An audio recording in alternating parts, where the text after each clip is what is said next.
जब संसार शोर में डूबा होता है तब भक्ति मौन में बोलती है।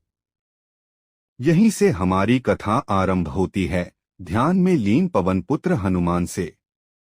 नदी के तट पर बैठे हनुमान जी के होठों पर केवल एक नाम है, श्री राम। यह ध्यान हमें सिखाता है कि जिसने मन को राम में स्थिर कर लिया, उसके लिए संसार की कोई भी लहर अशांत नहीं कर सकती। इसी ध्यान से जन्म लेती है वह समझ जो हमें अगले दृश्य तक ले जाती है। हनुमान जी अपने हाथों में एक साधारण सा पत्थर उठाते हैं, उस पर अंकित है राम। जैसे ही वह पत्थर जल में रखा जाता है, वह तैरने लगता है। यह कोई चमत्कार नहीं, यह विश्वास की विजय है। यहाँ हनुमान जी हमें बताते हैं कि शक्ति शरीर में नहीं, प्रभु के नाम में होती है।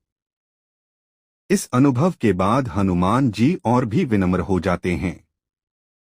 घुटनों के बल झुके हुए, आंखों में भक्ति के आंसू लिए वे यह स्वीकार करते हैं कि जो कुछ भी है वह राम की कृपा से है। यह दृश्य हमें सिखाता है कि सच्ची भक्ति कभी अहंकार को जन्म नहीं देती, बल्कि उसे पूर्णतः समाप्त कर देती है। और जब भक्ति इतनी पवित्र हो जाए तो प्रभु कैसे दूर रह सकते हैं। आकाश में श्री राम का दिव्य स्वरूप प्रकट होता है। यह कोई शब्दों का संवाद नहीं, यह हृदयों का मिलन है। राम की मुस्कान हनुमान जी को नहीं, बल्कि हर उस भक्त को आशीर्वाद देती है जो निस्वार्थ भाव से प्रभु का स्मरण करता है। अंत में यह कथा कला का रूप ले लेती है, पारंपरिक रंगों, सरल रेखाओं और शाश्वत भावों में। यह चित्र हमें याद दिलाता है कि समय बदल सकता है, युग बदल सकते हैं, पर राम और हनुमान की भक्ति कभी पुरानी नहीं होती।